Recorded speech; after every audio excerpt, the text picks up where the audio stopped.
Ganun ba yun? Ang mga kumalat na pahayag na ito ng veteranong kolumnista at paparazzi host na si Christopher Min ang hot topic ngayon sa internet. Lumabas na sinasabi umano ni Tita Christy ang mga katagang malaking karangalan mo pag mabastos ka. Idinidikit ito ngayon sa pangalan ni Willie Revillame. Sa mga tweets, sunod-sunod ang batikos sa TV host. May mga masasakit na salita at may mga pumuna rin sa kanyang kredibilidad bilang kolumnista. Pero paliwanag ni Fermin, wala siyang sinabing ganito. Paglilinaw ni Tita Christy, ang buong pahayag niya na lumabas sa programa niyang Juicy. Ang pinag-uusapan nila ay tungkol sa delivery ng joke at nabanggit niya na pero pag alam mong dalawang tao lang kasi, dalawang lalaking personalidad lang, ang parang pinapayagan ng publiko na maging matulis, si Rico J. Puno at saka si Willie Revillame lamang. Pag sila ang nag-deliver, para bang malaking karangalan mo pag mabastos ka. Hindi para sa akin na magsabi na karangalan ng isang babae na mabastos ni Willie Revillame dahil babae rin ako. Ang masakit pa ayon kay Tita Christy, may gumawa pa ng fake account niya sa Twitter at ginamit ito para sirain ang kanyang pangalan. Napakamakaluma ko pa rin, makinilya pa rin ang ginagamit ko, may nag-e-encode para sa akin. Hindi ko alam ang Twitter, hindi ko alam ang Facebook, marunong akong mag-text.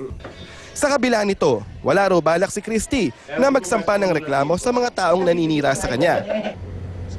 Nagsalita na rin ang singer-comedian na si Tuesday Vargas sa isyong masama ang loob sa kanya ni Willie Revillame. Isa raw kasi si Tuesday sa mga bumabatikos kay Revillame, kaugnay ng Jan Jan Suan controversy. At isa siya sa mga pinuntirya ni Willie nang magsalita ito nung Biyernes. I only have one account which is Tuesday_V. And the person who is claiming that is me is using another account at siya talaga yung nanlilibak sa mga involved sa issue. Aminado ang komedyante. Apektado siya ngayon sa mga natatanggap niyang death threats dahil sa mga pahayag na hindi naman daw niya ginawa. Willing naman daw si Tuesday na makipag-ayos at humarap kay Willie.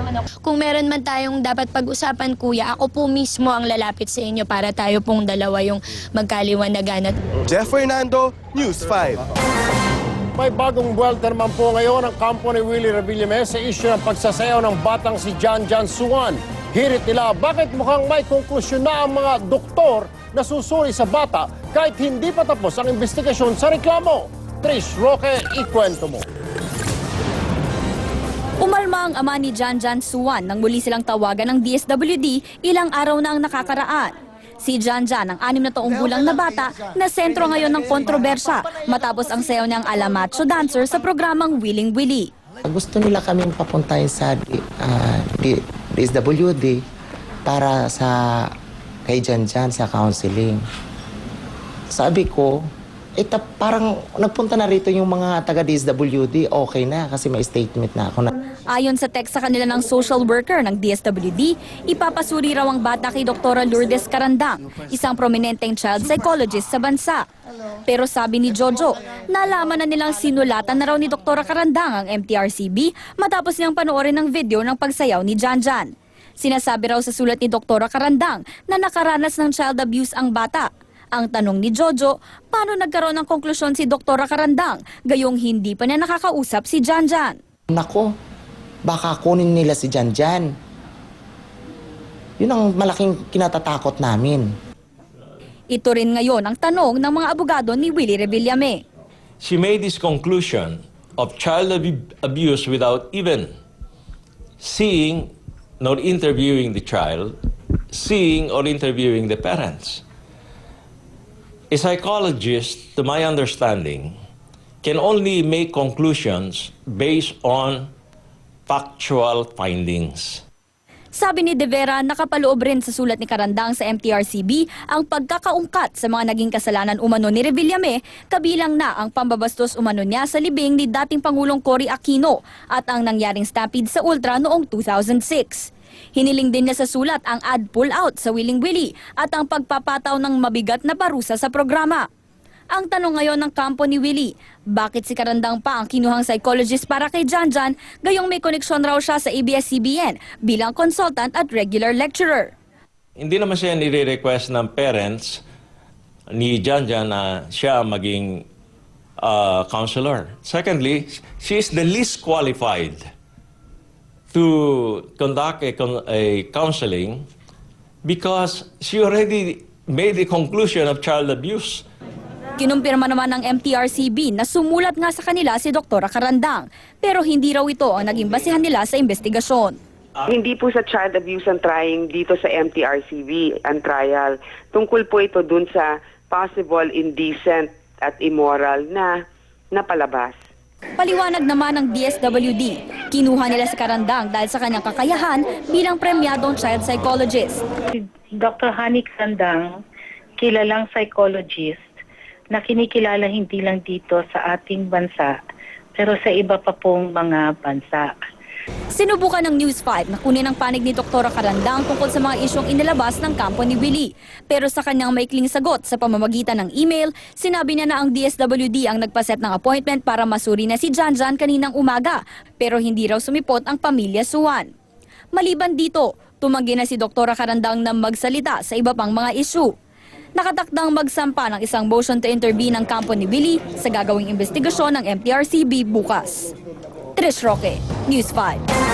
Simula po ngayong gabi, 2 linggo munang tigil sa pag-ere dito sa TV5 ang programang Willing Willie.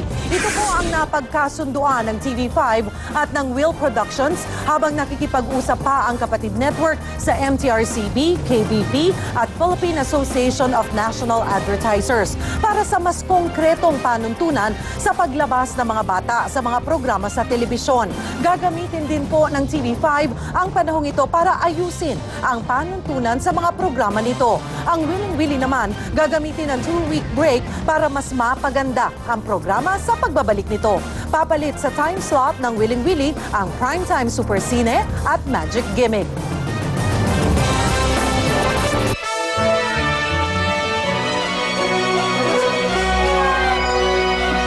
Mga kapatid, 18 days na lang, royal wedding na. Unti-unti na rin naglalabasan ang pangalan ng mga napadalhan ng imbitasyon sa kasalan at isa sa kanila, Pinay. Kapansin-pansin namang di nakasali sa listad sina US President Barack Obama at ang ating Pangulong Aquino. Ikwento mo, MJ Marfori. Ito ang mga invitation na sinmulang ipadala ng royal family noong Pebrero para sa kasalan ni Prince William at Kate Middleton. Ginto ang mga letra, nakalagay pa na mismong si Queen Elizabeth ang nag-imbita sa kanila. Nasa 1,900 lang ang swerteng makakatanggap nito. Una nang sinikreto ng palasyo kung sino-sino sila. Pero ngayon, may mga pangalan na unti-unting naglabasan. Kasama sa kanila ang mag-asawang David at Victoria Beckham na nitong Miyerkules lang daw nakatanggap ng official invitation.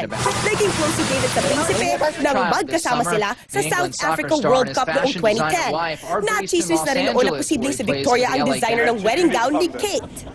Kasama rin sa mga invited si Sir Elton John na laging naiimbitahang tumugtog sa mga event ni Queen Elizabeth. Dahil invited ang singer, syempre, invited na rin ang partner niya si David Furnish.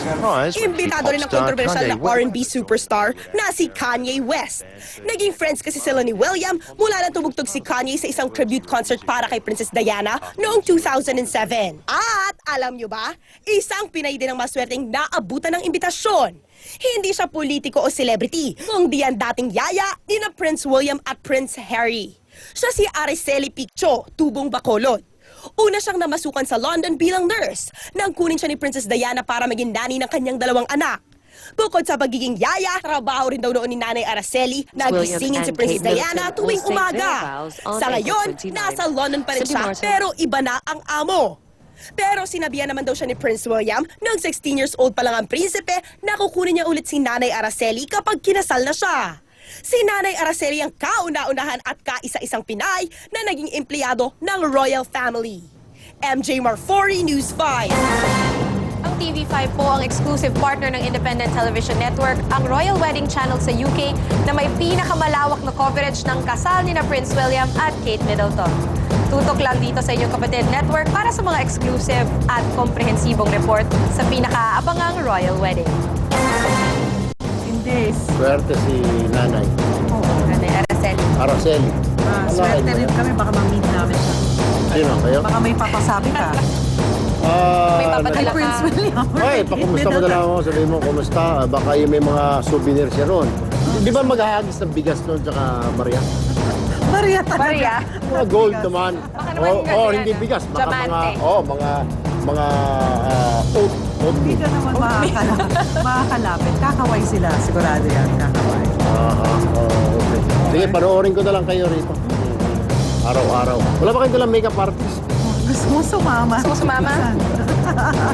Anyway, yan po ang 45 minuto ng aksyong balita. Mga balitang pundasyon ng matalinong opinyon at konkretong solusyon. Dahil higit po sa balita, aksyon.